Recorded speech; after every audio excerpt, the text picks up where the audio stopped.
বিশ্বনবী লম্বা সময় দাঁড়িয়ে তাহাজ্জুদ পড়তেন। তাহাজ্জুদ পড়লে আপনার মর্যাদা বাড়ায় দিবে কে? সাইয়েদনা জিবরাইল বললেন, ইন্না শারাফাল মুমিন ফি কিয়ামিল লাইল। বিশ্বনবী বললেন, জিবরাইল এসে আমাকে বলে গিয়েছে মুমিনের মর্যাদা তাহাজ্জুদের নামাজের ভেতর। সুবহানাল্লাহ পড়েন। তাহাজ্জুদের নামাজ পড়লে মর্যাদা বাড়ায় দেয় কে? 2 নাম্বার, কুরবাতুন ইলাল্লাহ। তাহাজ্জুদের নামাজ পড়লে আল্লাহর সাথে নৈকট্য বাড়িয়ে দেয় কে? আল্লাহর সাথে কানেক্টিভিটি আপনার বেড়ে যাবে। আমাদের দুনিয়াতে সব জায়গায় কানেক্টিভিটি আছে। এমপির সাথে হাত আছে, চেয়ারম্যানের সাথে হাত আছে, ওই এসআই এর সাথে হাত আছে, পুলিশের আইজির সাথে হাত আছে, কিন্তু আল্লাহর সাথে হাতটা নাই। কথা কন। আসল জায়গায় কানেকশন লাগানো দরকার। চিল্লায় বলেন ঠিক কি না? মান লাহুল মাওলা ফালাহুল কুল্লু। যে ব্যক্তি আল্লাহর হয়ে যায় গোটা বিশ্ব তার হয়ে যায়। যে সব জায়গায় যে ধর্ণা দেয় আল্লাহর কাছে ধর্ণা দেয় না, তার কোনো মর্যাদা নাই। আর যে ব্যক্তি সব দিক থেকে মুখ ফিরিয়ে আল্লাহর কাছে যায় গোটা বিশ্বের সবাই তার দিকে তাকিয়ে থাকে। এজন্য সম্পর্কটা লাগাইতে হবে কোন জায়গায়? তার মানে তাহাজ্জুদ পড়লে মর্যাদা বেড়ে যায়, আল্লাহর সাথে সম্পর্ক বেড়ে যায়। বিশ্বনবী বললেন, মানহাতুনা আনিল ইসিম। তাহাজ্জুদের নামাজ পড়লে তাহাজ্জুদের নামাজ আপনারে পাপ কাজ থেকে বাধা দিবে। সুবহানাল্লাহ পড়েন। তাহাজ্জুদ যারা পড়ে এরা পাপ কাজ করে না। চিল্লায় কোন ঠিক কি না? 4 নম্বরে মুকাফফিরাতুন লিসাইয়্যাত। পাপ আর অন্যায় যদি কিছু হয়েও থাকে, তাহাজ্জুদের নামাজ পড়লে তাহাজ্জুদের নামাজ পাপগুলোরে ধুয়ে মুছে সাফ করে দেয়। এজন্য তাহাজ্জুদ পড়ার দরকার আছে না নাই? ঘুমের আরবিতে কিছু নাম আছে।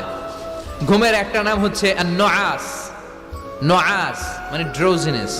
বাসে বসে আছেন, বাসও ঝুলে আপনিও ঝুলতেছেন, এরকম হয় না? ঝিমুনি, এটার বলে নুআস। আরেকটা হচ্ছে সামান্য হালকা লাইট স্লিপ, সামান্য ঘুম, এটার বলে পাওয়ার ন্যাপ।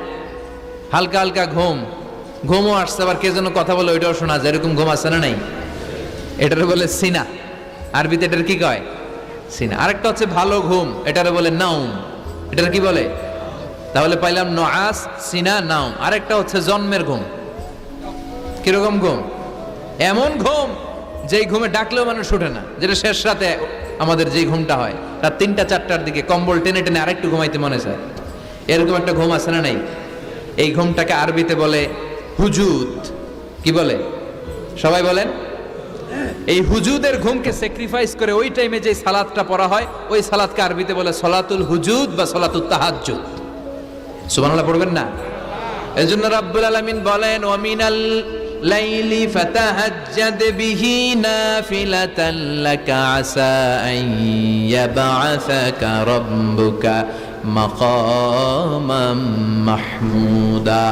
ও নবী, রাত্রিবেলা দাঁড়িয়ে আপনি তাহাজ্জুদের নামাজ পড়েন, আশা করা যায় বিশাল সম্মানিত মহিমান্বিত জায়গায় আল্লাহ আপনারে বসায় দিবে গো নবী। ঠিক কি না? তাহাজ্জুদের সালাত পড়লে মর্যাদা বাড়ায় দেয় কে? মুমিনের বৈশিষ্ট্য, তারা রাত্রিবেলা তাহাজ্জুদের সালাত পড়ে।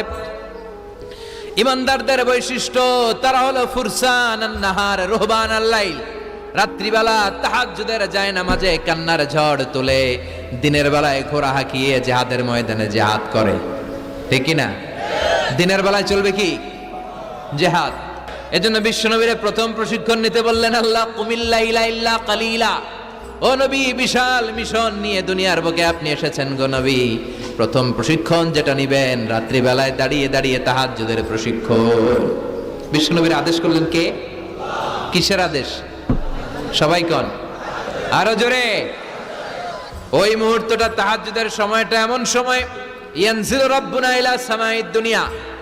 রব্বুল আলামিন আরশের উপর থেকে দুনিয়ার আকাশে নেমে আসে মানে বিশেষ একটা মনোযোগ দেয়, আর দুনিয়াবাসীরা ডেকে ডেকে বলে, গোলাম আলা মিন মুস্তাগফিরিনা গফির আলা। কার ক্ষমা লাগবে ক্ষমা চাও, সব গুনাহ আমি ক্ষমা করে দেব। আলা মিন মুস্তারজিকিন আরজুকালা। কার কি লাগবে আমার কাছে চাও, সব আমি দিয়ে দেব। আল্লাহু আকবার।